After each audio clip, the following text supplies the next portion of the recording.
Assalamu alaikum everyone. This is Dr. Fatima Aslam from Behavioral Sciences.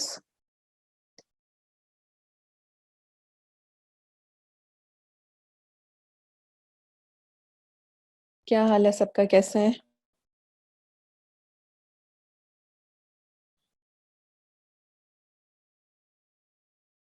That's great. अल्हम्दुलिल्लाह मैं बिल्कुल ठीक ठाक हूँ.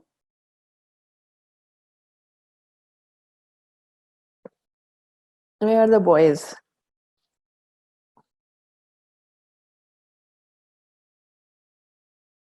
सोए हुए हैं अभी तक सारे?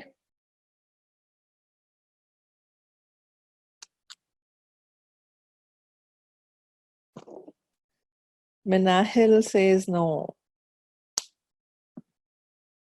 अच्छा जी. So आप लोग वापस आ रहे हैं फिर?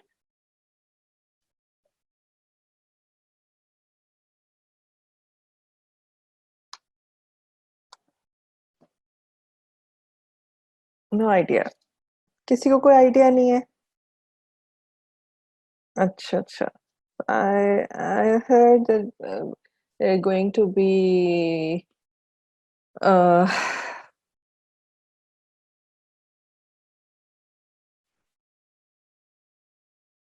अच्छा अभी तक किसी को कुछ पता ही नहीं है.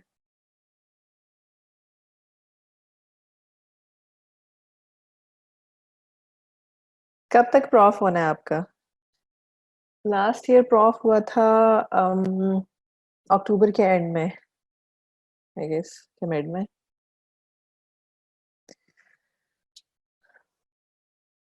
अक्टूबर स्टार्ट. अच्छा ठीक है, सही है. चलिए आप इस तरह करें कि आप लोग थोड़ा बहुत पढ़ते रहें, ठीक है, ताकि ये फियर जो है इतना ना रहे आपका. ठीक है. और होपफुली आप लोग हो सकता है वापस आए शायद अगस्त में, maybe in phases, we are not sure yet. ठीक है. सो आज हम जो है वो रिवाइज कर रहे हैं डिसोसिएटिव एंड पोजेशन स्टेट्स. कल तक कोई न्यूज़ मिले, हो सकता है, मोस्ट प्रोबेबली. अच्छा जी, dissociative and possession states. So what do you mean by dissociation?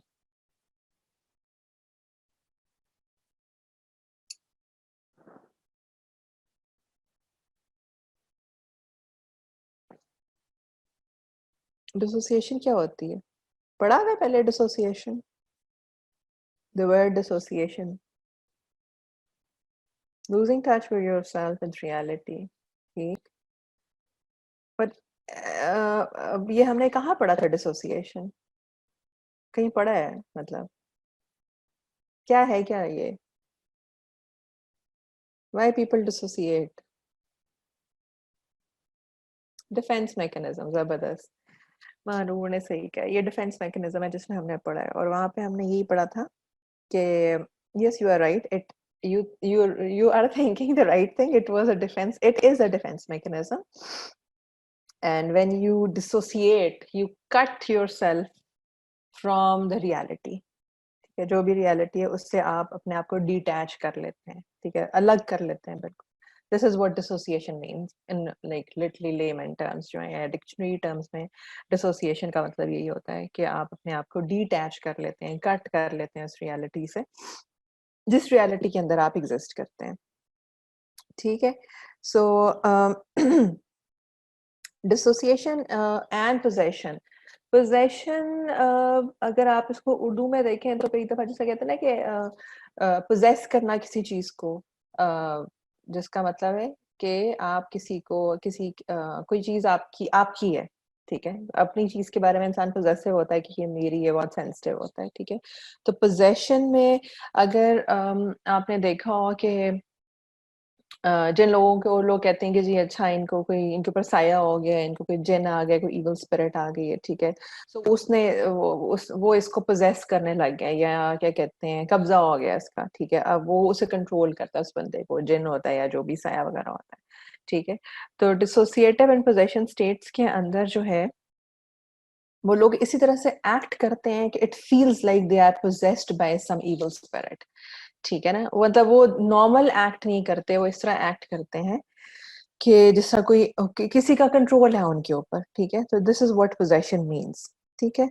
Now ये पिक्चर क्या बता रही है और इस पे कुछ कैप्शन है, वो क्या बता रहा है?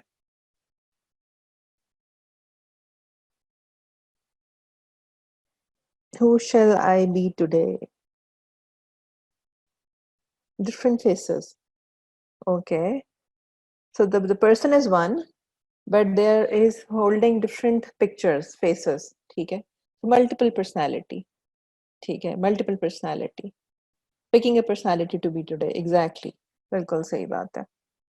So dissociation जिस तरह आपने कहा है कि losing touch with the reality और detaching yourself from the reality और reason क्या होता है you are trying to escape from that painful reality जो हमने पढ़ा हुआ है defense mechanism के अंदर कि defense basically it is a defensive shield that you are taking over ठीक है to get yourself detached from that painful reality आपसे बर्दाश्त नहीं हो रही वो painful reality और आप अपने आप को बिल्कुल detach कर लेते हैं उस जगह से उस चीज से ठीक है तो डिसोसिएशन जो है वो इतना तो हमें पता चल गया कि क्या है ठीक है कि when you are detaching yourself when you are separating yourself from the environment ठीक है and even for our from ourselves ठीक है अब ये जो डिस्कनेक्शन है या जो डिसोसिएशन है इसके मोमेंट्स बहुत ज्यादा आते हैं हमारी लाइफ के अंदर नॉर्मली भी लेट्स से कि आप कोई बात सोच रहे हैं कौन इन डेप्थ कोई किसी सोच में गुम है ठीक है और आप फॉर द टाइम बीइंग जो है वो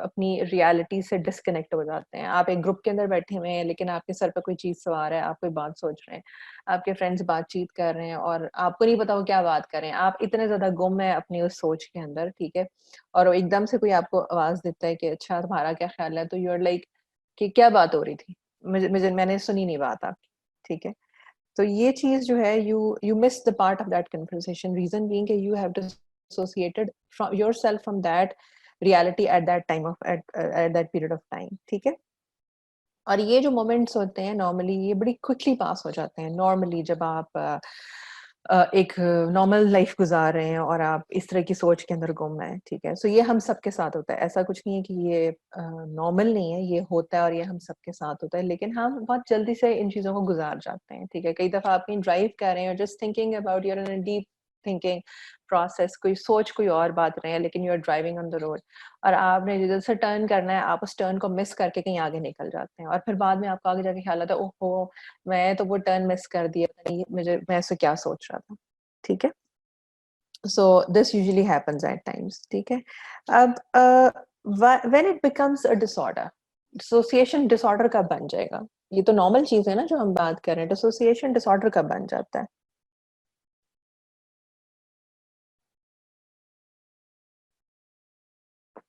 क्या ख्याल है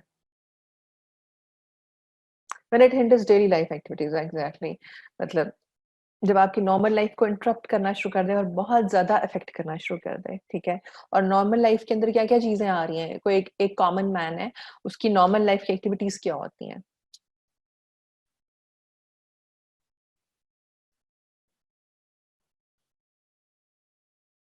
वर्क है फैमिली लाइफ है फ्रेंड्स हैं अनदर स्टाफ जॉब है ठीक है ये सारी चीजें हैं जो नॉर्मल हैं ठीक है और अगर ये सारी चीजें अफेक्ट होना शुरू हो जाएं इस डिसोसिएशन की वजह से और उसकी क्वालिटी ऑफ लाइफ खराब होना शुरू हो जाए then we can say that it has become a dissociative disorder otherwise ये खाली डिसोसिएशन एक डिफेंस मैकेनिज्म है कभी भी हो सकता है हमारे साथ क्योंकि हम वी नो कि डिफेंस मैकेनिज्म्स हैं यूजुअली दे आर नॉर्मल इनमें कोई एबनॉर्मल चीज नहीं है और हम सब डिफेंस मैकेनिज्म्स यूज करते हैं डिफरेंट पीरियड ऑफ टाइम्स के अंदर जब हमें जरूरत और social interactions बिल्कुल सही महानूर ने कहा ठीक है so when it hinders your everyday life and there are repeated episodes of dissociation ठीक है एक तो होता है ना कभी कभार होना एक होता है कि जब there repeated episode of association और इतनी एक्सट्रीम हो कि आपकी जो एवरीडे लाइफ है और आपकी जो रिलेशनशिप्स हैं जो आपकी सोशल इंटरेक्शंस हैं जो आपकी जॉब है आपकी स्टडीज हैं व्हाटएवर जिस जो भी आपका एक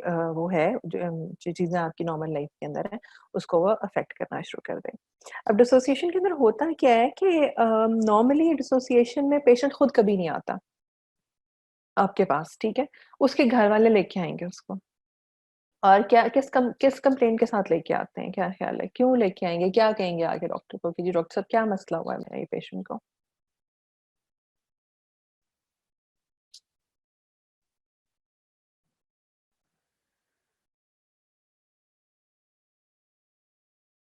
क्योंकि डिफेंस मैकेनिज़्म्स है ना, तो डिफेंस मैकेनिज़्म में तो इंसान को नहीं पता होता कि वो क्या कर रहा है। तो मतलब वो एक जो उसकी नॉर्मल पर्सनैलिटी उस तरह एक्ट नहीं कर रहा, ठीक है? और he is getting having trouble in keeping in touch with reality, less awareness है, बिल्कुल ठीक है। मेमोरी डिसफंक्शन हो रहा है उसका, लैक ऑफ अटेंशन हो रही है, ठीक है? तो लेट्स से कंसंट्रेशन प्रॉब्लम्स हो रही हैं, बिल्कुल ठीक है, ये सारी चीज़ें उसके अंदर हो रही होती हैं। सो जब आए पेशेंट के रिलेटिव्स उसको लेके आते हैं, तो वो कहते हैं कि जी ये बहुत वियर्ड एक्ट करता है, ठीक है? और चीज़ें भूल जाता है, इसको मेमोरी का भी प्रॉब्लम हो रहा है और कई दफ़ा जब हम इससे बात करते हैं, तो ये हमें पहचानता भी नहीं है, ठीक है? और ये अजीबो-गरीब किस्म की बातें करता है। हमें लगता है कि जैसे इसके ऊपर कोई साया हो गया है, कोई जिन हो गया है, ठीक है? तो ये उनकी बहुत कॉमन सी प्रेज़ेंटिंग कंप्लेंट्स होती हैं, जो रिलेटिव्स की होती हैं, ठीक है? या फिर ये है कि बड़ा अनमैनेजेबल और वॉयलेंट बिहेवियर एट टाइम्स हो जाता है, ठीक है? आपने शायद अगर कभी देखा हो कि जो इविल स्पिरिट्स जब आती हैं किसी इंसान के ऊपर तो वो बहुत उसकी वॉइस के अंदर वो एक वॉइस उनकी बदल जाती है, वॉइस की टोन, उसकी फ्रीक्वेंसी, उसकी पिच बदल जाती है, ठीक है? कई दफ़ा वो उठ के किसी को मारना भी शुरू कर देगा और लोग डर के भाग रहे होते हैं इधर-उधर कि इसके ऊपर तो जिन आ गए, ठीक है? तो ये मेजर कंप्लेंट्स उनकी यही होती हैं कि वो इस तरह से एक्ट कर रहा है कि इसके ऊपर जिन आ गया। ठीक है? अब we know that as doctors that this is basically a defense mechanism and people use this defense mechanism just to get rid of or just to escape from the stressful or the demanding situation. जो भी stressful situation उसके इर्द-गिर्द है या जो उसकी painful reality है, उससे सिर्फ एक उसका एक escape है कि वो किस तरह से उससे escape चाहता है, तो वो उस reality से detach कर लेता है अपने आप को ताकि उसे और ज़्यादा वो स्ट्रेस ना दे और पेनफुल ना हो वो चीज़, ठीक है? अ, इसके सिम्पटम्स अब और क्या सिम्पटम्स हैं? कुछ सिम्पटम्स तो आपने बता दिए जैसे लैक ऑफ कंसंट्रेशन हो सकती है, मेमोरी डिसफंक्शन हो सकता है, बिल्कुल ठीक है। लेस अवेयरनेस हो सकती है, ठीक है। Loss of in touch with the reality हो सकता है। Even loss of touch with oneself भी हो सकता है। ये अपने आप को इंसान नहीं पहचानता कि मैं कौन हूँ, ठीक है? मैं कौन हूँ, ठीक है? सो ये चीज़ है। अच्छा जो मेमोरी लॉस है, मेमोरी का जो डिसफंक्शन है, इट इज़ वेरी स्पेसिफिक। कई दफ़ा कोई स्पेसिफिक टाइम पीरियड की मेमोरी उसको नहीं रहती मतलब ठीक है, कुछ लोग उसको याद नहीं रहते, कुछ स्पेसिफिक लोग याद नहीं रहते। ठीक है। वायलेंट बिहेवियर, मूड स्विंग्स बिल्कुल सही है। उसके बाद मेंटल हेल्थ प्रॉब्लम्स इसके अंदर आ सकते हैं जैसे डिप्रेशन है, एंग्ज़ायटी है, ये सुसाइडल थॉट्स भी आते हैं कई दफ़ा लोगों को। कंसंट्रेशन, अटेंशन की आप खुली बात बता दी आपने। Problems in handling intense situations या इंटेंस इमोशंस। सो जब कोई इंटेंस इमोशन आता है, गुस्सा आता है, सैडनेस होती है, खुशी होती है, तो they are unable to actually handle those emotions, ठीक है? जिस तरह हम कहते हैं ना कि आपको गुस्सा आता है, तो आप गुस्से को किस तरह हैंडल करेंगे? गुस्से को डिफरेंट तरीकों से हैंडल किया जा सकता है। फॉर एग्ज़ाम्पल आप अ, डिपेंडिंग अपॉन द सिचुएशन आप देख रहे हैं कि अच्छा अगर गुस्सा आपको किसी बॉस पे आ रहा है तो आप क्या करेंगे कि आप उस गुस्से को कंट्रोल कर लेंगे, ठीक है? और अपना फिर वो गुस्सा बाहर जाके किसी और पे निकाल लेंगे डिस्प्लेसमेंट की फॉर्म में, ठीक है? या एकदम से कोई खुशी आई है तो उस खुशी को आप किस तरह सेलिब्रेट करते हैं, ठीक है? कि किसी और को प्रॉब्लम ना हो। तो ये जो बहुत इंटेंस किस्म के इमोशंस होते हैं, ठीक है? वो उनको नॉर्मल तरीके से हैंडल नहीं कर पाते। They have problems in handling those intense emotions और यही वजह है कि वो जब इंटेंस इमोशंस आते हैं तो उनका कई दफ़ा वायलेंट बिहेवियर हो जाता है या they are not able to manage those emotions, ठीक है? और घर वाले समझते हैं कि पता नहीं इसको क्या हो गया, ठीक है जी। अच्छा, उसके बाद बहुत ज़्यादा फ्रीक्वेंट मूड शिफ्ट होता है। ये बात जो है इनके अंदर बहुत ज़्यादा है। मतलब एक होता है ना कि एक नॉर्मल मूड शिफ्ट हो रहा है कि you were sad then you started crying ठीक है। मतलब आप किसी वजह से सैड हुए और आपने रोना शुरू कर दिया उसके बाद, ये एक नॉर्मल चीज़ है। लेकिन ये है कि अगर बैठे-बैठे आप अभी हँस रहे थे और उसके बाद फ़ौरन बाद आपने रोना शुरू कर दिया तो that is a very Swift shift in the mood. और बड़ी अनएक्सपेक्टेड है कि आप अभी हंस रहे हैं किसी के साथ बैठ के और उसके बाद आपने चीखना चिल्लाना शुरू कर दिया या आपने रोना शुरू कर दिया, हालांकि ऐसा कोई रीजन नहीं हुआ, कोई ऐसी सिचुएशन नहीं हुई, कोई ऐसी बात नहीं हुई जिसपे आपको रोना चाहिए या आपको चीखना चिल्लाना चाहिए, ठीक है। तो बड़े अनएक्सपेक्टेड से मूड के अंदर शिफ्ट आते हैं। और उसके बाद जैसे आपको याद हो कि हमने पढ़ा था कि जो सोमेटाइजेशन का या जो अनएक्सप्लेन्ड मेडिकल कंप्लेंट्स होती हैं, उनके जो क्राइटेरिया हैं, डायग्नोस्टिक क्राइटेरिया, उसके अंदर कौन-कौन से सिम्पटम्स थे, याद है कुछ? 4 पेन सिम्पटम्स थे, इसके अलावा और कौन-कौन से सिम्पटम्स थे?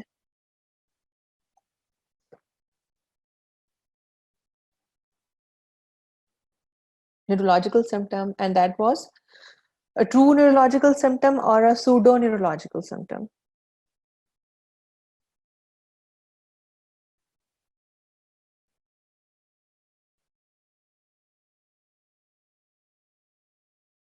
Pseudo neurological, exactly. One sexual and how many GI symptoms?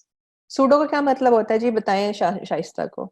Jasmine, can you just tell her what do you mean by pseudo? Yes, it's a false. It means false. So GI symptoms are two GI symptoms, 4 pain symptoms, um, one sexual symptom, and one is pseudo neurological symptom, which is a false symptom. ठीक है.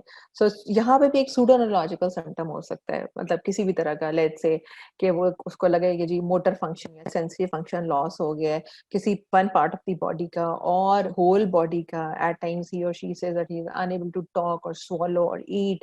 ठीक है. और वहाँ पर कोई neurological sign नहीं होता जो इस complaint को जो है support करे. ठीक है. सो ये बिल्कुल pins, needles and fingers, blurry vision, whatever, जितने भी कोई आप कह सकते हैं कि जो कोई न्यूरोलॉजिकल सिम्टम उसके अंदर loss of motor function, loss of sensory function, वो कहेगा कि मुझे ऐसा फील हो रहा है, लेकिन आपके पास जब आप उसके लेट से टेस्ट करते हैं या कोई और चीजें करते हैं तो आपको कोई उसकी एविडेंस नहीं मिलती. तो this is one of the symptom of dissociation. ठीक है. अच्छा, feeling disconnected from the one self, अपने आप से डिस्कनेक्टेड होना, अपने आप को ना पहचानना, अपने बॉडी पार्ट्स, अपने आप को शक्ल जब आप मिरर में देखें तो आप पहचान ही ना सकेंगे आप किसको देख रहे हैं. ठीक है. यानी कि वो उसको पिक्चर ही कोई और नजर आएगी, अपनी अपनी तस्वीर ही पता ही नहीं चलेगा कि वो कौन है, तो कहेगा ये कौन है जो मुझे शीशे में, कौन है मेरे साथ. So this is called deep personalisation, अपने आप से डिटैच हो जाना. derealization when you feel detached from the reality, from the world. जो आपकी रियलिटी है, जो आपके इर्द गिर्द के लोग हैं, जो आपका आपकी दुनिया है आपके इर्द गिर्द, ठीक है, आप उससे अपने आप को डिटैच कर लेते हैं. वो डिस्टॉर्टेड सी, अजीब सी आपको नजर आती है और आपके माइंड में कुछ और ही चल रहा होता है. ठीक है. Running away from home to be found at a place where others can recognize. They run away from the home, they get out of the home, they run away to far off places. ठीक है. और ये क्यों करते हैं कि when they have a memory dysfunction, जब उनका memory dysfunction होता है, memory lapse होता है, तो because memory lapse होगा तो वो पहचानेंगे कि नहीं कि वो किधर हैं, और वो ये भी नहीं पहचानेंगे कि वो खुद कौन है. ठीक है. तो वो वहां से निकल जाते हैं. ठीक है, कि जहां पर वो हैं अपने घर के अंदर, फॉर एग्जाम्पल. ठीक है. और comments of being possessed by evil spirit or a supernatural force, जो कि उनकी लैंग्वेज जब बात करेंगे तो एट टाइम्स लैंग्वेज बड़ी अजीब सी होगी, वॉइस टोन अजीब सी होगी. ठीक है. और लोग भी कहेंगे कि ये बंदा नहीं है जो बात कर रहा है, ये कोई और है, ये इसके अंदर कोई जिन है जो बात कर रहा है. तो एक्चुअली डिसोसिएशन को कॉमनली जब आप देखेंगे अपनी प्रैक्टिस के अंदर, तो वो पेशेंट्स ऐसे ही होंगे जैसे they are possessed by an evil spirit. किसी के ऊपर जिन चिपक गया किसी को, ठीक है, और वो कहीं लोग घर वाले कहेंगे जी ये रात को अकेला बाहर बैठा हुआ था, ये किसी दरख्त के नीचे बैठी हुई थी, कोई ऐसा था, कोई वैसा था. तो उनके सिम्टम्स सारे ऐसे होंगे कि मेजरली वो ऐसे ही होगा, लेकिन वो एट टाइम्स वो डिसोसिएटिव डिसऑर्डर ही होता है. ठीक है. लेकिन डिसोसिएटिव डिसऑर्डर को एक्चुअली डायग्नोज करना काफी मुश्किल है, क्योंकि इसके सिम्पटम्स काफ़ी ज़्यादा ओवरलैप करते हैं दूसरे मेंटल हेल्थ डिसऑर्डर्स के साथ. ठीक है. तो जब आप उन सबको रूल आउट कर लेते हैं, then you can say that it is a dissociative disorder. Okay. So dissociative disorder, अब इसकी डिफरेंट टाइप्स हैं, जिसमें one is dissociative amnesia, other is dissociative fugue, third is depersonalization, and the fourth is dissociative identity disorder. What do you mean by amnesia?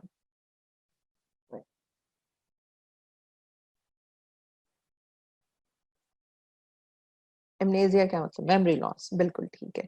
ठीक है, फ्यूग क्या होता है? फ्यूग का मतलब पता है? What does fugue means?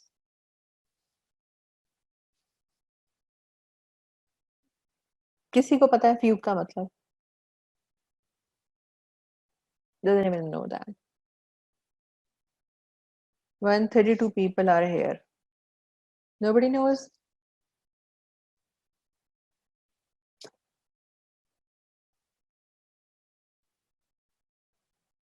Music, अच्छा। और नॉट श्योर, शाज़मीन को नहीं पता। ठीक है, और किसी को कोई आइडिया? फ्यूग, अपनी कोई भी बात, अगर किसी को कोई आइडिया है तो।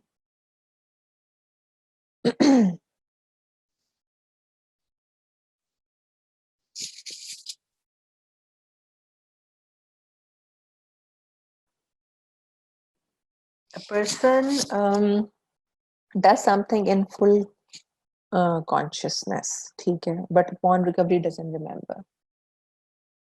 अच्छा, पैटर्न में भी। और चले, फ्यूग का मतलब होता है भाग जाना, ठीक है, लैटिन का वर्ड है, ठीक है, which means to flee, to run away, ठीक है। Fugue means to run away, भाग रहे हैं कहीं से, कहीं जहां पे भी आप एग्जिस्ट, जहां पे रहते हैं वहां से भाग रहे हैं, ठीक है, to run away from that place, ठीक है, सो दैट मीन्स फ्यूग, ठीक है। अच्छा, डीपर्सनलाइजेशन की भी हमने बात की, what do you mean bye depersonalisation?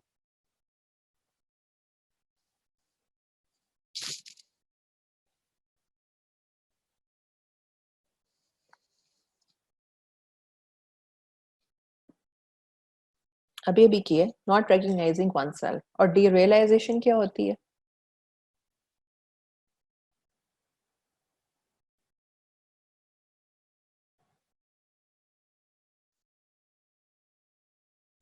दो दो चीजें ना, depersonalization, derealization. Depersonalization, detaching oneself from one self, अपने आप को रिकॉग्नाइज ना करना, ठीक है। और derealization, when you detach yourself from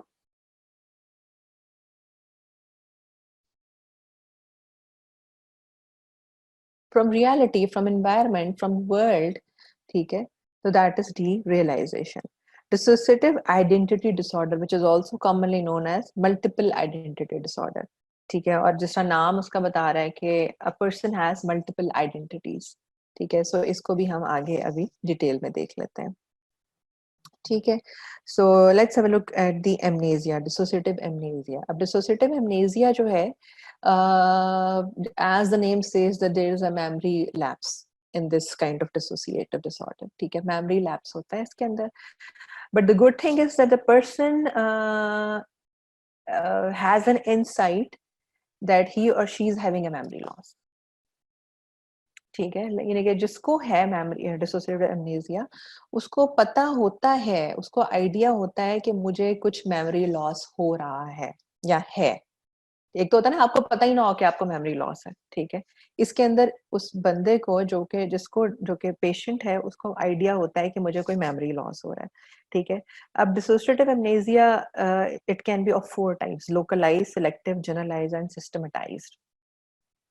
so localised जो डिसोसिएटिव एमनेसिया है, it is for a specific time period, ठीक है। लोकलाइज्ड मीन्स एक स्पेसिफिक टाइम पीरियड के लिए। फॉर एग्जांपल, कि आपको कोई एक, लेट से कोई बहुत बुरी कहना चाहिए इवेंट हुआ है आपके साथ, ठीक है, और आप उस इवेंट को for the next few days बिल्कुल भूल जाते हैं।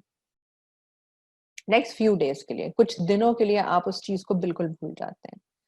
अब इसकी बेसिस याद रखनी है आपने कि जो डिसोसिएशन है, तो ऑब्वियसली डिफेंस मैकेनिज्म है। You are running away from, you are escaping from the painful reality, ये बातें हमें याद हैं, ठीक है। और अमनेसिया है, तो वो जो पर्टिकुलर इवेंट था, जो पेनफुल इवेंट था, लेट से किसी के साथ कोई सेक्सुअल असॉल्ट हो गया है, कोई फिजिकल असॉल्ट हो गया है, कोई और किस्म का असॉल्ट हुआ है, ठीक है, तो वो उस असॉल्ट को कुछ दिनों के लिए भूल जाएगा, बिल्कुल भूल जाएगा कि ऐसा कुछ हुआ है उसके साथ। So this is called localised dissociative amnesia, ठीक है। Okay, then coming to selective. Selective means patchy, patchy memory loss. जिस तरह अब हम, अगर हम एक ही इवेंट को हमने पकड़ लिया कि एक इवेंट हुआ है, ठीक है, और वो पेनफुल इवेंट है, और उस पेनफुल इवेंट की जो डिटेल्स हैं वो आपको कुछ डिटेल याद है, कुछ डिटेल याद नहीं है, ठीक है। So there is a patchy memory loss. कुछ कुछ बातें उसको याद होंगी कि ऐसे ऐसे हुआ, लेकिन उसे सारी बातें याद, वो कहेगा अच्छा नहीं बस मुझे इतना सा याद है, इसके अलावा मुझे कुछ याद नहीं कि क्या हुआ था, ठीक है। तो देयर इज अ सेलेक्टिव और द पैची मेमोरी लॉस, ठीक है। Then comes a generalize, as the word says, generalize. So memory loss or memory lapse for the entire life, पूरी जिंदगी के जो इवेंट्स होते हैं वो इंसान कई दफा भूल जाता है कि मेरे साथ, या मैं मेरी जो लाइफ थी, ठीक है, उसके जितने भी इवेंट्स हैं वो सारे वो भूल जाता है पूरी लाइफ के, ठीक है। तो this is a generalised dissociative amnesia, ऐसे भी कई दफा हो जाता है, बिल्कुल सब कुछ भूल जाता है, मैं कौन हूँ और ये जो है क्या हुआ मेरे साथ, और मेरे साथ लाइफ में क्या क्या हुआ है, अच्छे बुरे जितने भी इवेंट्स हैं सब भूल जाता है, ठीक है। सिस्टमेटाइज्ड इज लाइक, ये भी कहना चाहिए कि सिलेक्टिव टाइप है। सिलेक्टिव कैसे है कि सिस्टमेटाइज के अंदर किसी एक स्पेसिफिक पर्सन को आप भूल जाते हैं, ठीक है, कोई एक स्पेसिफिक इंसान है, कोई पर्सनालिटी है जिसके बारे में आपको अमनेसिया हो जाता है और आप उसको पहचानते नहीं है कि ये कौन है, ठीक है। So there are 4 types of dissociative amnesia: localise, selective, generalise and systematise. मुझे बता सकते हैं कोई एक एक करके, कुछ जल्दी जल्दी बता दें कि what is localised?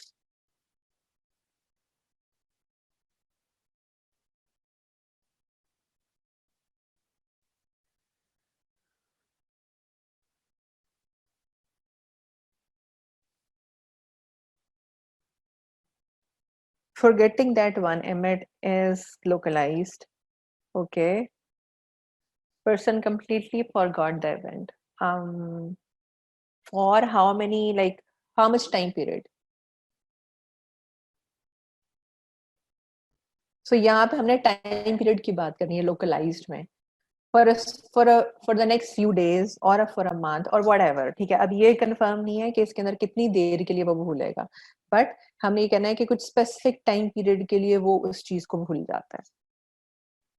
Completely forgetting that event for a particular time period. Selective is patchy memory loss. You remember something from that event and you don't remember other details. ठीक है? Okay, journalized.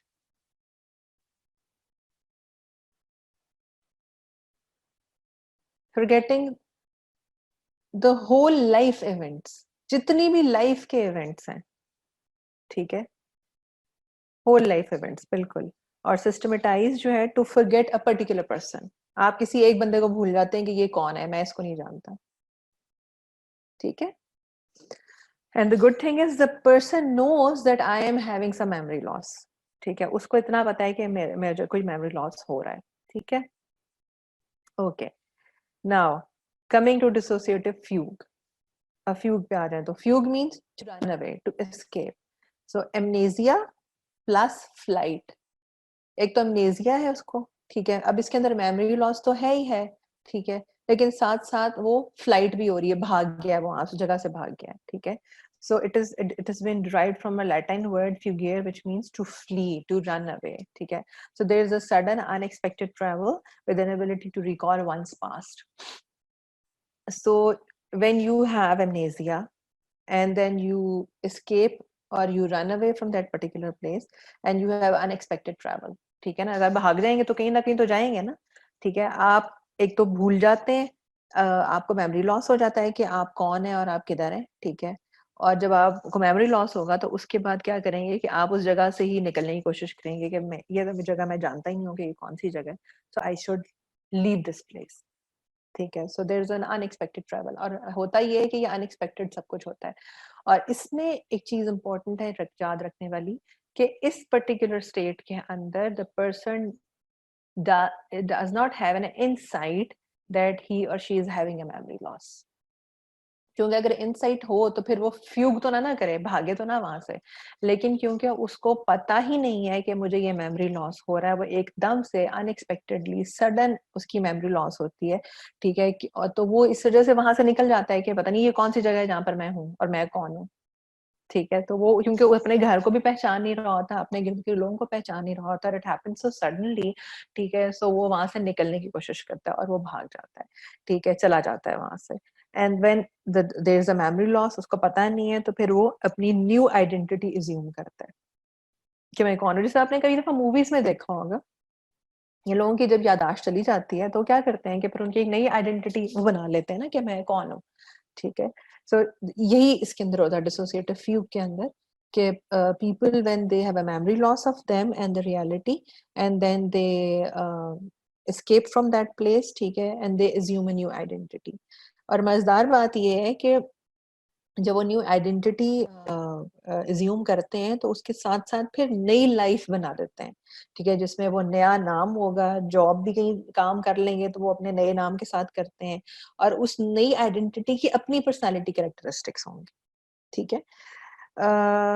यानी कि बिल्कुल एक नया बंदा बन गया, सिर्फ उसकी शक्ल वही है जो आप जिसको जानते हैं, लेकिन ये है कि वो वो आपको पहचानता है, ठीक है, उसने अपना नाम भी बदल लिया है, उसने अपना काम भी बदल लिया है, और उसकी सारी पर्सनालिटी भी बदल गई है, ठीक है। अच्छा, अब ये होता कई दफा ब्रीफ ड्यूरेशन के लिए, बहुत ज्यादा टाइम पीरियड के लिए नहीं होता, और ये जिस तरह से सडनली मेमोरी लॉस आया था उस तरह से ही सडनली ये रिमिशन में भी बंदा चला जाता है, वापस ठीक भी हो जाता है स्पॉन्टेनियसली, एकदम से जैसा आपने देखा, हम देखते हैं कि जी वो किसी के सर पे आपने कोई डंडा मार दिया तो वापस उसकी याददाश्त आ गई है, ठीक है, एकदम से। तो जितनी सडनली याददाश्त जाती है उतनी सडनली वापस भी आ जाती है, ठीक है।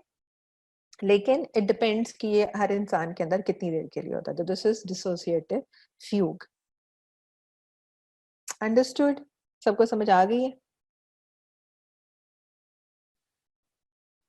मुझे लगता है मैं टोटल शाइस्ता को, सादिया को, शाज़मीन को, महानूर को और अनीका को और उसवा को और बस ये 4-5 लोगों को पढ़ा रही हूँ, और सारा को, दैट्स इट।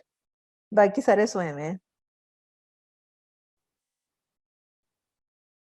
बस ये टोटल 5 लोग हैं जिनको मैं पढ़ा रही हूँ। अच्छा, Maham, we are also listening. Maham is awake. Okay. और कौन-कौन सुन रहे हैं?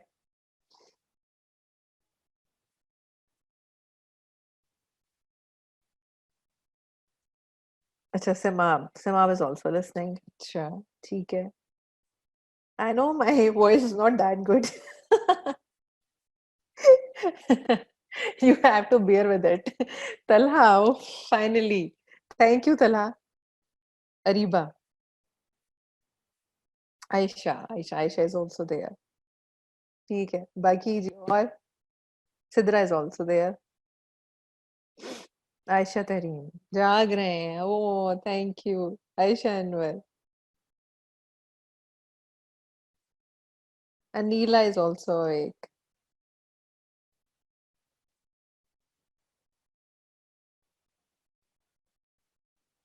कोई आप इनपुट दिया करें ना, ताकि मुझे पता चलता रहे कि भाई ये वाले लोग भी यहाँ पे एग्जिस्ट करते हैं इस क्लास के अंदर, ठीक है। उनके तो मुझे नाम याद हैं, जो बोलते रहते हैं कि जी वो कौन कौन से लोग हैं, वही मुझे लगता है हर क्लास में बोल रहे होते हैं, बाकी सारे बस लिसन ही कर रहे होते हैं, अपना इनपुट नहीं देते, ठीक है। तो अपना इनपुट दिया करें ताकि जरा हमें भी हौसला रहे कि आप एग्जिस्ट करते हैं यहाँ पे, ठीक है।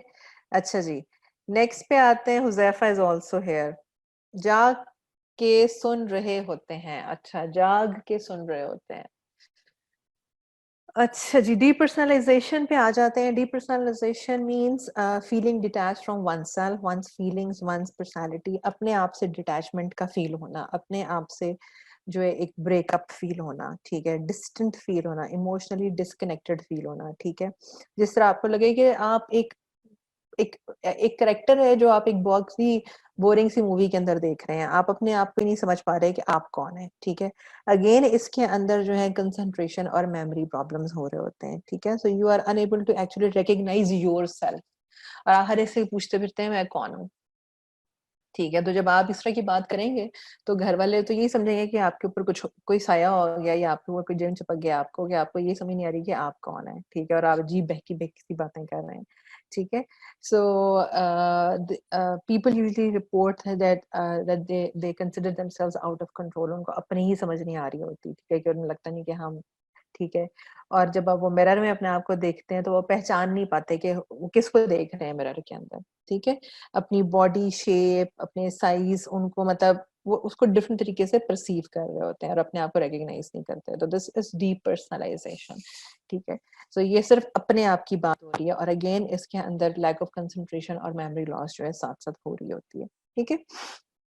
Okay, coming to the dissociative identity disorder. So there are many people in the world, very famous people, who were diagnosed with dissociative identity disorder or multiple personality disorder. ठीक है, कुछ pictures आपको नजर भी आ रही हैं कि कौन-कौन से थे, जो कि कुछ लोग थे ऐसे कि जिनकी identity different किस्म की थी और वो multiple identities के साथ वो exist करते थे. Now remember this thing that this is the most disputed and the most difficult to treat. ठीक है, most disputed and most difficult to treat multiple identity disorder, सबसे ज्यादा मुश्किल इसको ट्रीट करना है और ये यूजुअली ट्रीट होता ही नहीं है, सारी जिंदगी लगे रहो आप, इस चीज का ट्रीटमेंट नहीं होता और वो लोग जिनको ये होता है वो पूरी लाइफ अपनी इसी तरह गुजार देते हैं, मतलब मल्टीपल आइडेंटिटीज के साथ वो गुजारते हैं, ठीक है।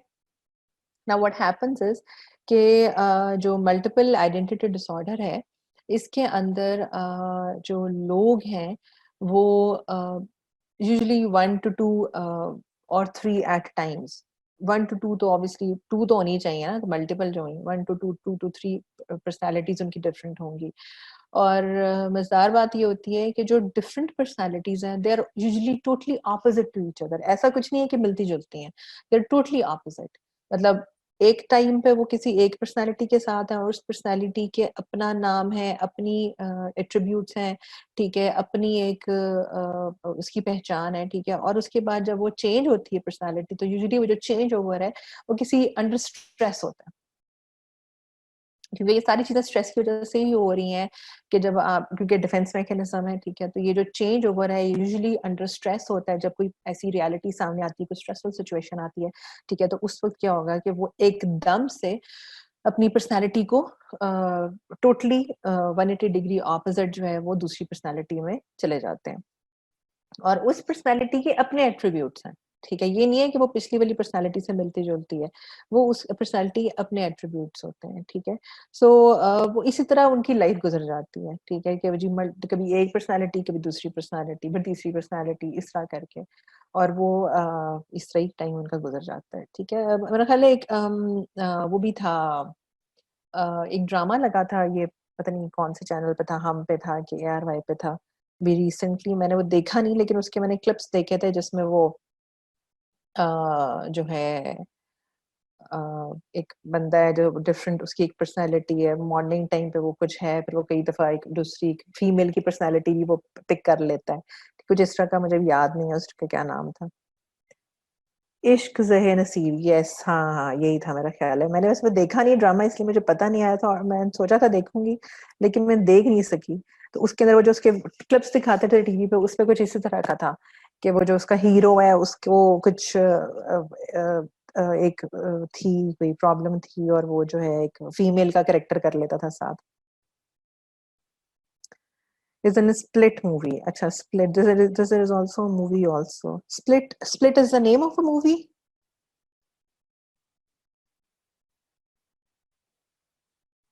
अच्छा, चलेंगे, मैं देखूंगी, मैंने नहीं देखी थी, आप भी देखें ताकि आपको पता चले कि जी अच्छा, अगर तो बेस्ट डिस्क्रिप्शन जैसे उसमें कह रही हैं, सो हो सकता है कि उसमें जरा ज्यादा अच्छी डिस्क्रिप्शन दी हो कि जी जो डिसोसिएटिव आइडेंटिटी डिसऑर्डर्स जो होती हैं वो किस तरह काम करते हैं। स्प्लिट, थैंक यू उसका। ठीक है, okay, so most difficult to treat, बहुत मुश्किल है इसको ट्रीट करना, आप नहीं ट्रीट कर सकते यूजुअली इसको, ठीक है। Now let's have a look at the causes. So causes क्या क्या हैं, अब ये जो जितने भी डिसोसिएटिव डिसऑर्डर्स हैं इनके कॉजेस क्या हैं, अगर आप इन जनरलाइज्ड हम कॉजेस देखें तो पहले तो हम ये देखते हैं कि जी जो चाइल्डहुड में ट्रॉमास होते हैं, आपको किसी भी बच्चे को कोई ट्रॉमा हो जाए, कोई वर्बल अब्यूज हो, फिजिकल अब्यूज हो, सेक्सुअल अब्यूज हो, कोई उसने चीज विटनेस की हो, इमोशनल अब्यूज हो, ठीक है, रिपीटेडली होता हो, ठीक है, कोई इस किस्म की चीज, तो ये जो चाइल्डहुड ट्रॉमास हैं ये कॉज बनते हैं एट टाइम्स डिसोसिएटिव पर्सनालिटी का, ठीक है, कि डिसोसिएशन उन लोगों की पर्सनालिटी में होती है, डिसोसिएटिव डिसऑर्डर आता है, क्यों? क्योंकि वो जो रिपीटेड अब्यूज होता है, ठीक है, वो उससे भागना चाहते हैं, उसको सोचना नहीं चाहते, तो या तो वो एमनेजिया में चले जाते हैं, डिसोसिएटिव एमनेसिया में चले जाते हैं, ठीक है, और आपको पता है उनकी कौन-कौन सी टाइप्स हैं, ठीक है। अगर कई दफ़ा घर घर का एनवायरनमेंट ऐसा होता है कि जी बहुत ही फ्राइटनिंग सा फैमिली एनवायरनमेंट है, माँ-बाप आपस में लड़ते हैं, मार-पीट होती है या और इस किस्म की चीज़ें होती हैं, ठीक है, तो बच्चा क्या करता है कि वो अपने आप को डिस्कनेक्ट करता है उस रियलिटी से। जब वो स्ट्रेस का टाइम होता है, तो वो उस रियलिटी को डीरियलाइज़ेशन की तरफ चला जाता है, ठीक है, कि वो अनइंटेंशनली वो अपने आप को डिस्कनेक्ट करने की कोशिश करता है, डिसोसिएट करने की कोशिश करता है क्योंकि वो इतनी पेनफुल रियलिटी होती है उसके लिए, ठीक है? सो ये भी एक कॉज़ हो सकता है कि डिसोसिएशन में जाने का। अच्छा, फिर उसके बाद एक चीज़ इम्पोर्टेंट ये है कि किस सेवेरिटी का ये होगा डिसऑर्डर। तो जितनी सेवेरिटी का ट्रॉमा होता है चाइल्डहुड में, उतनी ही सेवेरिटी का एडल्टहुड में ये डिसोसिएटिव डिसऑर्डर होगा। अगर तो माइल्ड ट्रॉमा था, तो माइल्ड हो सकती है डिसोसिएशन। अगर कोई बहुत सीवियर ट्रॉमा था, रिपीटेड ट्रॉमा था, तो उतनी ही फिर ये सेवेरिटी होगी डिसोसिएटिव डिसऑर्डर की एडल्ट लाइफ के अंदर, ठीक है? और ज़रूरी नहीं है कि खाली चाइल्डहुड ट्रॉमास हों तो ही एडल्ट को हो सकता है, ये भी ज़रूरी नहीं है। कई दफ़ा ऐसे होता है कि जो नॉर्मल लोग हैं, उनकी एडल्ट लाइफ के अंदर भी ऐसे इवेंट्स हो जाते हैं कि वो एडल्ट लाइफ में जो है वो डिसोसिएटिव डिसऑर्डर डेवलप कर लेते हैं, ठीक है? उनकी कोई चाइल्डहुड की कोई हिस्ट्री नहीं होती। फॉर एग्ज़ाम्पल वॉर ज़ोन में आप रहे हैं, आपने जो है बहुत सी ऐसी चीज़ें देखी हैं, लोगों को मारा है, लोगों को मरते हुए देखा है अपने सामने, टॉर्चर देखा है, कोई नेचुरल डिज़ास्टर देख लिया, उसने आपको इतना ज़्यादा इफ़ेक्ट किया है कि आप जो है डिसोसिएटिव डिसऑर्डर जो है आपको हो गया है। तो ये एडल्टहुड के अंदर भी ट्रॉमेटिक इवेंट्स हो सकते हैं। ये ज़रूरी नहीं है कि खाली चाइल्डहुड के अंदर ही। तो जब अगर ऐसा पेशेंट आपके पास आता है, yes, you need to dig into the details. Childhood की हिस्ट्री तो बहुत इम्पोर्टेंट है, लेकिन अगर फॉर एग्जांपल कोई नहीं आती, हिस्ट्री में कोई ऐसी चीज़ नहीं आती, तो ये भी हो सकता है कि उसको कोई एडल्ट लाइफ में कोई ऐसा ट्रॉमा हुआ है, जिसकी वजह से उसने जो है डिसोसिएट करना शुरू कर दिया। ठीक है? ओके, सो कॉम्प्लिकेशंस क्या हैं इसकी? अगर तो ट्रीटमेंट नहीं हो पाता, तो पॉसिबल कॉम्प्लिकेशंस क्या हो सकती हैं इसके अंदर? क्योंकि ट्रीटमेंट हमें पता है कि कम मिलता है लोगों को, ट्रीटमेंट नहीं मिल पाता क्योंकि इसकी पहले तो डायग्नोसिस इसका काफ़ी मुश्किल होता है, डायग्नोसिस आप नहीं कर पाते।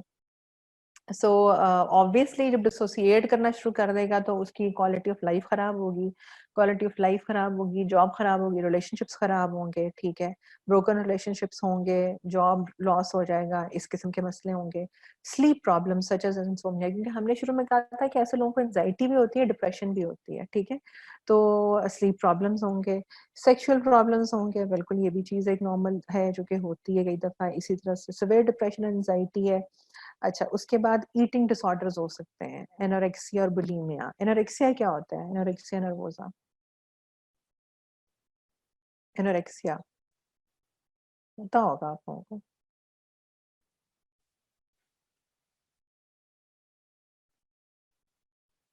लेस एपेटाइट, ठीक है, और person is afraid to gain weight so they don't eat, yes. बहुत ही कम खाना, यानी कि अपने आप को you actually starve to death actually, इस तरह के हालात होते हैं कि बिल्कुल ही आप क्यों? क्योंकि you don't want to gain the weight. So एक तो होता है ना कि आप एक नॉर्मल डाइट कंट्रोल करते हैं, ठीक है, आप ठीक है, एक हेल्दी आप वेट लॉस करना चाहते हैं। एक होता है कि आपको एक साइकोलॉजिकल इफेक्ट है, ठीक है, और आप इस हद तक यानी कि जो नॉर्मल न्यूट्रिशन आपने लेनी है जो जरूरी है, आप वो भी नहीं ले रहे होते, ठीक है, तो ये एक डिसऑर्डर है एनोरेक्सिया नर्वोसा, ठीक है। अच्छा, और बुलिमिया क्या चीज होती है? Body dysmorphia and see themselves as fat, exactly.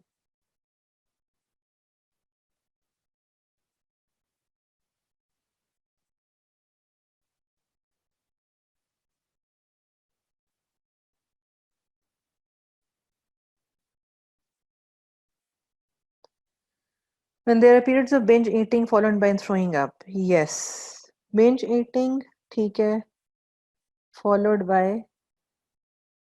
throwing up, यानी कि पहले तो आपने पागलों की तरह खा लिए, ठीक है, और उसके बाद जो है फिर आप उसको थ्रो अप करते हैं, निकालते हैं कि जी अच्छा हो ये तो मैंने बहुत ज्यादा खा लिया। और इवन इसके अंदर लोग फिर ऐसी मेडिसिन लेते हैं कि जिससे आपको वॉमिटिंग्स होना शुरू हो जाएं, आपको यूरिनेशन हो बहुत ज्यादा और इस तरह करके, तो ये भी एक डिसऑर्डर है, साइकोलॉजिकल प्रॉब्लम है, ठीक है। ओके, अच्छा, ड्रग अब्यूज़, अल्कोहलिज़्म, जहाँ डिप्रेशन होगा, जहाँ एंग्ज़ायटी होगी, जहाँ ब्रोकन रिलेशनशिप्स होंगे, जहाँ पर स्लीप प्रॉब्लम्स होंगे, सेक्सुअल प्रॉब्लम होंगे, तो हमें पता ही है कि साथ-साथ वहाँ पे लोग जो है वो ड्रग अब्यूज़ में, अल्कोहलिज़्म में, सुसाइड में, सेल्फ हार्म में, इन चीज़ों में इन्वॉल्व होना शुरू हो जाएँगे, ठीक है? सो ये सारी चीज़ें जो हैं, ये होना शुरू हो जाती हैं, ठीक है? क्योंकि ये सब उसके अंदर आ जाएँगी, ठीक है? Okay, now the diagnosis can be very tricky क्योंकि सिम्पटम्स आर कॉम्प्लेक्स, ठीक है? और दे overlap with number of other conditions, ये बात याद रखनी है। सो आप डिसोसिएटिव डिसऑर्डर का जो डायग्नोसिस है, वो कभी भी एक गो में नहीं बना सकते। आपको पहले दूसरे डिफरेंशियल्स रूल आउट करने पड़ते हैं। अच्छा डिप्रेशन तो नहीं है, अच्छा आपको इसको जो है वो कोई और इश्यू तो नहीं है, इसको एंग्ज़ायटी तो नहीं है, ठीक है? इसको कोई और स्ट्रेसफुल सिचुएशन तो नहीं है। तो ये सारी चीज़ें आपको पहले रूल आउट करनी पड़ती हैं, फिर जाके आप कोई ट्रॉमा तो नहीं है, कोई हेड ट्रॉमा तो नहीं है। अगर मेमोरी लैप्स आ रहा है, ठीक है? तो सबसे पहले तो फिज़िकल आप देखते हैं ना कि कौन-सी चीज़ें ऐसी हो सकती हैं, कोई कंफ्यूजन तो नहीं हो गया, कोई सर को चोट तो नहीं लगी जिसकी वज़ह से उसको मेमोरी लॉस हो गया, ठीक है? तो ये सारी चीज़ें आपने देखनी है। सो सबसे पहले आप फिज़िकल कॉज़ेज़ की तरफ जाते हैं। हेड इंजरी है, ब्रेन ट्यूमर है जो कि एमनेसिया कॉज़ कर रहा है या अदर कॉग्निटिव प्रॉब्लम्स कर रहा है। पहले आप वो रूल आउट करते हैं। अच्छा, उसके बाद OCD, obsessive compulsive disorder, panic disorder and post traumatic stress disorder, ये भी तकरीबन सिमिलर सिम्पटम्स कॉज़ करते हैं। जैसे हमने कहा जी स्लीप प्रॉब्लम्स हैं, एंग्ज़ायटी है, डिप्रेशन है। अगर आपको शुरू में याद हो मैंने आपके सिम्पटम्स जब आपको बताया तो फ्रीक्वेंट मूड शिफ्ट्स हैं, ठीक है? Unable to manage the intense emotions, PTSD के अंदर भी यही होता है, पैनिक डिसऑर्डर के अंदर भी यही होता है। एकदम सडन आपको एक पैनिक अटैक होता है ना, आप आराम से बैठे हुए हैं और एकदम से पैनिक अटैक हो गया आपको, ठीक है? और ओसीडी में भी आप कुछ इसी किस्म की हरकतें कर रहे होते हैं कि एक ही चीज़ की तरफ आप कंपल्शन होती है करने की और आप रुकते ही नहीं हैं, ठीक है? तो ये जो जितने भी डिसऑर्डर्स हैं, इनके अंदर जो सिम्पटम्स हैं वो बड़े कॉमन है विद द डिसोसिएटिव डिसऑर्डर। अच्छा, कुछ रिक्रिएशनल ड्रग्स जो हैं वो भी इस तरह के सिम्पटम्स प्रोड्यूस करती हैं, ठीक है? जो आप हम पहले कुछ पिछले लेक्चर में हमने पढ़े थे ड्रग अब्यूज़ से कौन-कौन से रिलैक्सेंट्स हैं, जो आपके वो हैं स्टिमुलेंट्स हैं, हैलुसिनोजेंस हैं, ओपियोइड्स हैं, ठीक है? तो ये सारे ऐसे कुछ ड्रग्स हैं कि जो कुछ इसी किस्म के सिम्पटम्स एट टाइम्स जो हैं वो मिमिक करते हैं। और इसके अलावा अगर कोएग्जिस्ट कोई और साथ करता हो कोई डिसऑर्डर, लेट्स से डिसोसिएशन के साथ-साथ उसके अंदर डिप्रेशन भी है, डिसोसिएशन के साथ-साथ उसको स्किज़ोफ्रेनिया भी है, डिसोसिएशन के साथ-साथ उसको कोई क्या कहना चाहिए पैनिक डिसऑर्डर भी है, ठीक है? तो आप किस तरह से फिर उसको अलग-अलग करेंगे कि जी अच्छा ये पैनिक के हैं और ये डिसोसिएशन के हैं, ये स्किज़ोफ्रेनिया के हैं और ये जो है वो किसी और चीज़ के हैं, ठीक है? तो ये चीज़ जो है हमें एट टाइम्स देखनी पड़ती है।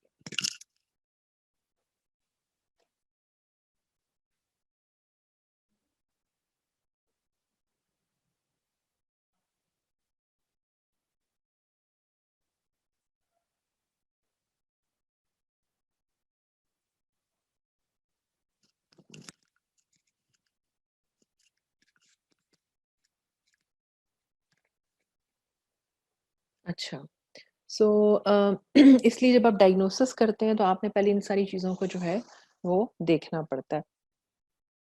अब ट्रीटमेंट क्या है इसका?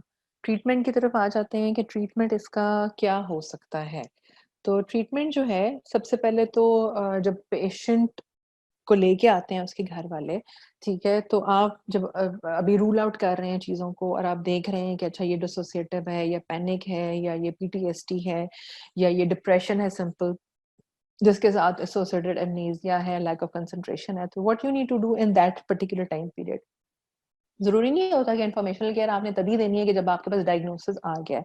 Even if you are trying to rule out things, तो आपने उस वक़्त भी कुछ ना कुछ तो पेशेंट को और उसके रिलेटिव्स को बताना है ना कि एक्चुअली हो क्या रहा है।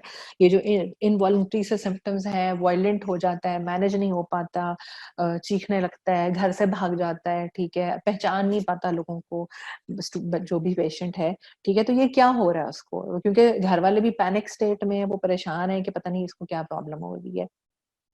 तो आपको उस वक़्त जो है थोड़ी बहुत उनको इन्फॉर्मेशन देनी है, और इन्फॉर्मेशन क्या देनी है, सपोर्टिव इन्फॉर्मेशन देनी है, रीअश्योर करना है कि okay we are trying to rule out the problem, but whatever it is happening this is not life threatening and he will get better, he और शी विल गेट बेटर। ठीक है? सो इतना तो एटलीस्ट आपको बताने की ज़रूरत है। आप ये कह सकते हैं कि ओके इसको जिन नहीं है, लेकिन हाँ, इसको कोई मेंटल हेल्थ डिसऑर्डर है। ठीक है, कोई थोड़े बहुत हार्मोन्स की इम्बैलेंस है, ठीक है, जिसकी वजह से, क्योंकि कई दफ़ा क्या होता है कि लोग जो हैं फिर वो पेशेंट जब देखते हैं ना कि जी डॉक्टर साहब जो हैं वो कन्फ्यूज़्ड हैं, डॉक्टर साहब को समझ नहीं आ रही, तो वो उसको उठा के तो पीर फ़कीर के पास ले जाते हैं, ठीक है? और इस तरह से जो है पेशेंट मिसमैनेज होता है। ठीक है, तो instead of waiting for the diagnosis to come true, क्योंकि कई दफ़ा जब आप ट्रीटमेंट शुरू करते हैं तो आप डायग्नोसिस तो बाद में जाके पता चल रहा होता है, आप जो सपोर्टिव जो ट्रीटमेंट है, जो उससे रिलेटेड आपको सिम्पटम्स नज़र आ रहे होते हैं, वो आप करना शुरू कर देते हैं ट्रीटमेंट, ठीक है? तो you need to inform the family that patient is having some kind of mental disorder, ठीक है, or there is hormone imbalance in the brain, and but this is not life threatening, she will get better with the passage of time, medicines लेगा तो ये ठीक होना शुरू हो जाएगा। तो इतना उसको एटलीस्ट इतनी इंफॉर्मेशन देने की ज़रूरत ज़रूर होती है।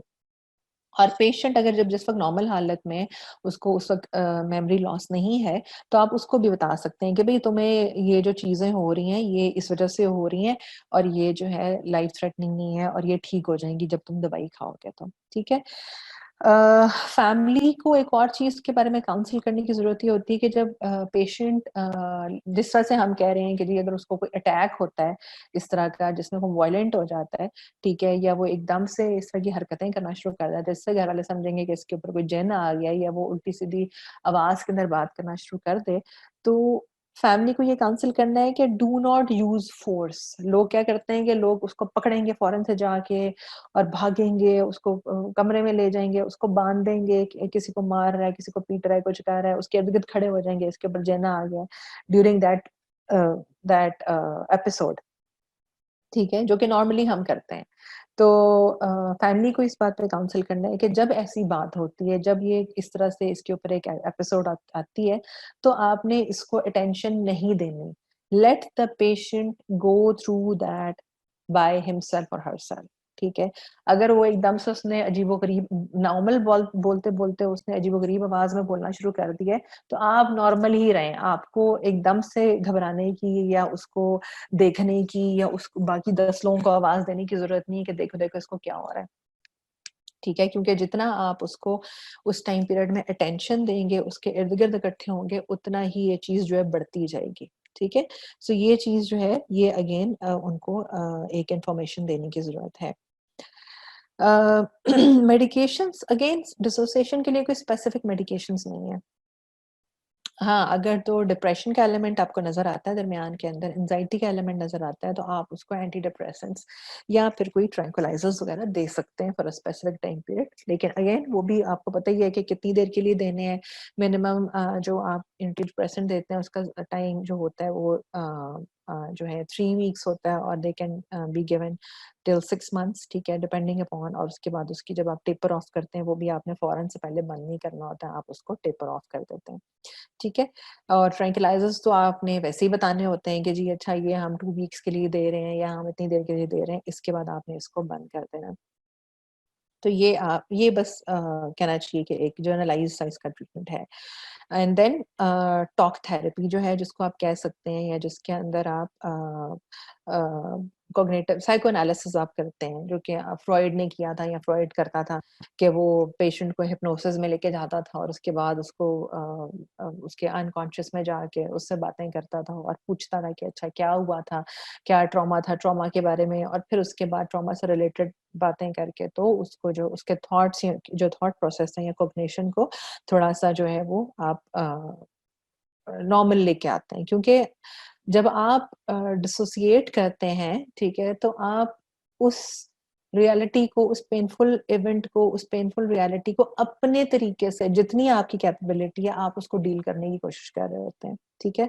सो आपकी जो थॉट प्रोसेस है, जो आपकी कॉग्निशन होती है, उसको हम मॉडिफाई करते हैं कि आपने इस रियलिटी को, अब ये पेनफुल इवेंट तो है, ये ट्रॉमा तो एग्जिस्ट करता है और ये उसकी डार्क सीक्रेट्स के अंदर है, ये उसके अनकॉन्शियस में एग्जिस्ट करता है।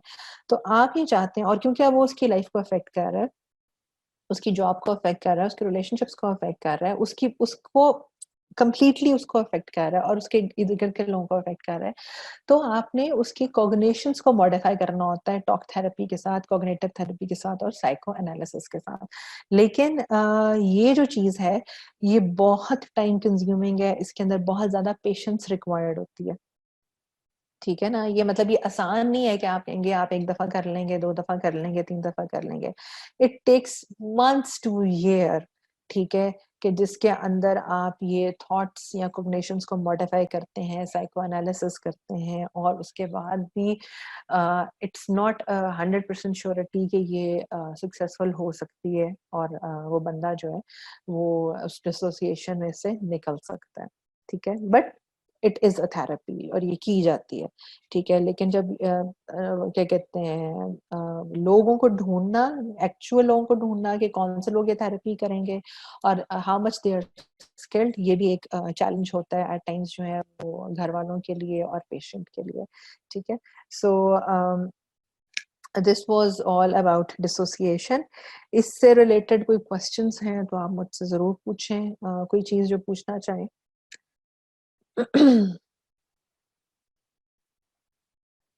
डिसोसिएशन से रिलेटेड?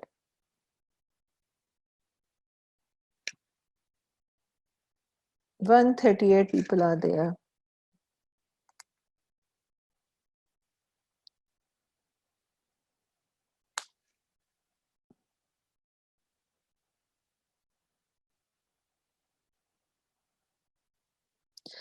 यस, स्ट्रेस मैनेजमेंट भी रहती है और स्ट्रेस जो है वो ट्रिगर करते हैं सिम्पटम्स को, तो इसलिए स्ट्रेस मैनेजमेंट जो है ये भी करने की ज़रूरत होती है।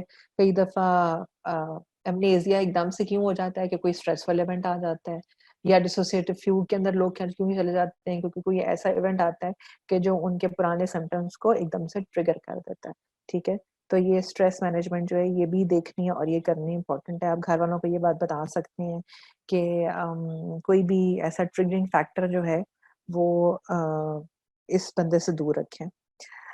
फिजिकल और attempt to kill anybody, not really, it depends, मतलब ये सेल्फ हार्म कर सकते हैं, सेल्फ हार्म कर सकते हैं, सेल्फ हार्म की तरफ जा सकते हैं, लेकिन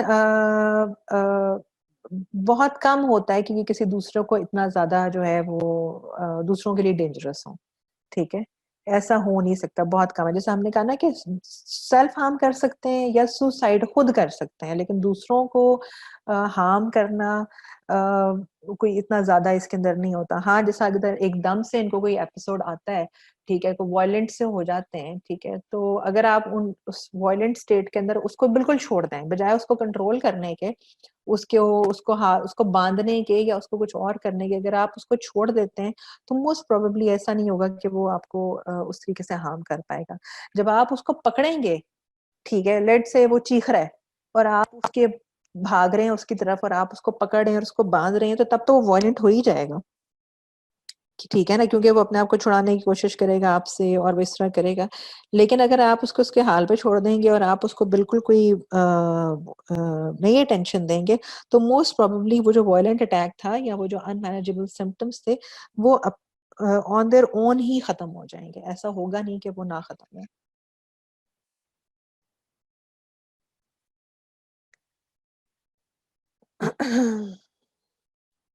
स्टोरी अच्छा।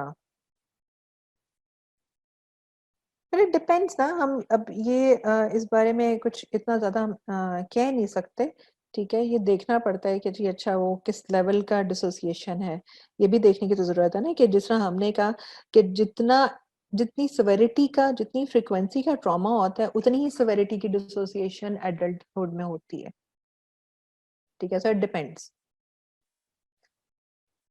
अब वो ये कि possessed by historical character, possessed by means के जी अच्छा उसको कोई मल्टीपल आइडेंटिटी डिसऑर्डर था या वो कोई क्या था। Now this is a possession state, ठीक है? हम ये भी देख रहे हैं कि जी पोजेशन वाकई कोई जिन्स की वजह से हो रही है या किसकी वजह से पोजेशन हो रही है। ठीक है, तो